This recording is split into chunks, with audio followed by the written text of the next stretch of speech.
Good afternoon. This is Jim Lakey, and I'm your instructor for this class. And there are some things that you need to know and do first before you really get into the ethics and the philosophy that we're going to be talking about, just to deal with the mechanics of working in this class. And it may be similar to anything else that you do in an online class or any Edukan class. So we'll start with what you need to do first. And that is the first assignment in Course Home. And that you can see is where you would go under Course Home and click on that, and that would put you to a screen where you would greet the members of the class. You can tell them what you're majoring in, what your job is, if you have pets, whatever it is that you want the class to know. And that way, when all the class signs in, you all know each other. Now you can make responses to other people's introduction of themselves, and you may find that some of you have the same major, or you live in the same town, or there's all kinds of things, similar hobbies. Now the reason that we do this is because it's good for everybody to get to know each other. But the real reason is that if you don't respond to this before the first Monday after the class starts, you can get dropped as a no-show. So after all the hard work you've done getting registered and getting your student aid in line and all of that, then you don't want to get dropped as a no-show. So the first thing to do is the first assignment so that we know you're here.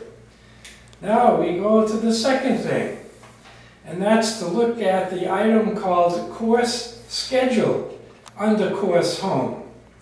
And what happens there is you'll see a detailed schedule of every unit and other things that happen in the course.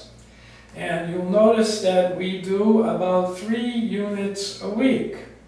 And it's important that we stay on the schedule. I would not want you to work more than 1 unit ahead. But stay on schedule, be on time, and that is the best way to do the course. And there's a reason for that, and we'll talk about that under another category. Now, the third thing, if you haven't been in one of our classes before, then you need to go to BioSig ID. I'm skipping BioSig ID and watch the video in BioSig ID in Course Home. And if you're a new student, you need to register. If you're a returning student, you're already registered, you can keep the same one, but then you have to do 2 validations of your registration each week until you have at least 6. Now, why do we have to have BioSig ID and go through all this registration stuff? Well, we are required to know who you are.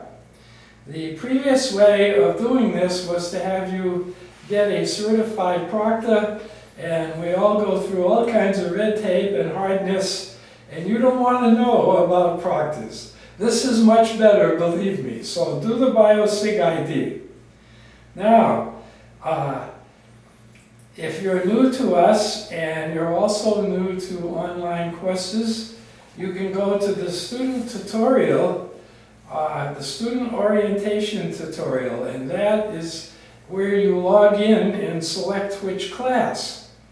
In my tutorial, my screen that you'll see, there are several, but those are for teachers. There'll probably only be one in yours up above there, and that will be the one that's for students. So you want to check into there, and if you go in there, you can look up anything that you need to learn how to do, like answer questions in a question answer thing, or if you're going to put something in a Dropbox or something like that, and you don't remember about that, well, you can check there and it will show you. All right, going on. The fifth thing is that most units are at 10 points, unless they're an exam or some other thing. But most of the units, over 30 of them, are threaded discussions. And some units have 2 threaded discussions, some may have 3, but they all have at least 1. And all the threaded discussions together in a single unit are worth 10 points. Most units only have 1 threaded discussion and it's worth 10 points. So how do you answer a threaded discussion? And the first thing is that you have to have an answer that demonstrates your knowledge of the reading material and the question and the philosopher. So many of them will require more than 1 sentence. Some of them may require a paragraph to answer. Some maybe even 2 paragraphs. Because some things are just a matter of opinion, like do you like this and why, and others are a complicated analysis of some philosophical argument. So, be sure to give your theory and the philosopher's theory and reasons and so on, whether you agree with it or not and why. Now, that's 8 points of the 10. The other 2 points in a 10-point question are to respond to other students.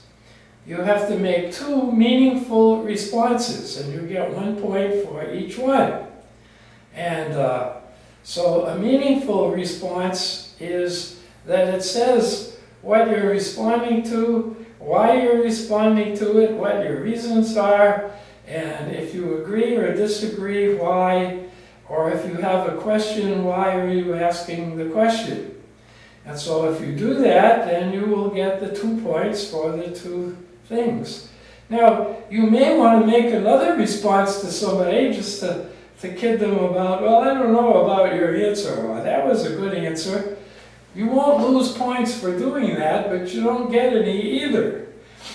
So that's the thing to remember. 2 meaningful ones, and you can do several others if you feel like it.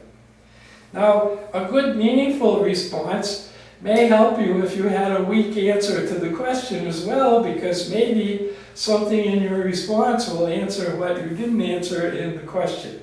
So this is a very important thing to do. The next thing is that in this class, you should not skip anything. So if you're doing a threaded discussion, you do the whole threaded discussion before you go to the next one. And when you're in there, the threaded discussion could have a whole bunch of questions. So don't do 2 out of the 3 questions and leave 1 blank and go on. Do all of the answers. And why do you do that? Well, because that's the best way to keep track of things. And I can't be sure if you know that you missed doing it or if you just intend to leave it blank. So, you know, I just kind of assume if you leave it blank and go on, you just gave up. Don't give up and don't skip them. All right, so why do we do this? And why not skip units? Well, one thing is it's the best way to learn. Every unit helps you to understand the next unit. And when you come in a test to have to compare one philosopher with another, it helps to have read about both philosophers, or you don't have a chance in the world. So that's one reason why we do it. Now we'll have another reason that goes along with the 7th thing I wanted to tell you, and that's why are we doing so much responding and hanging out together and being on the same question and all of that. And that's because there are those in the federal government and the state government that tell us some of the things that we have to do to be certified. And to allow you to apply for a scholarship in our courses, we have to be certified. And in order for us to have the class that has credit, we have to be certified. So it's a good way to learn to do these things, but also we have to prove to everybody that we're not a correspondence course. Well, I never thought I was a correspondence course teacher, but this is good. We can do this. We can make everybody happy, and then we can continue to go on, because this is only what we're doing to get ready. Next thing we're going to be talking about will be philosophy and ethics and great ideas and great thinkers. And that's the whole point of the thing, is for you to learn how to think, for you to know who you are, to know what you are. And we'll be covering these things as we go along in the class.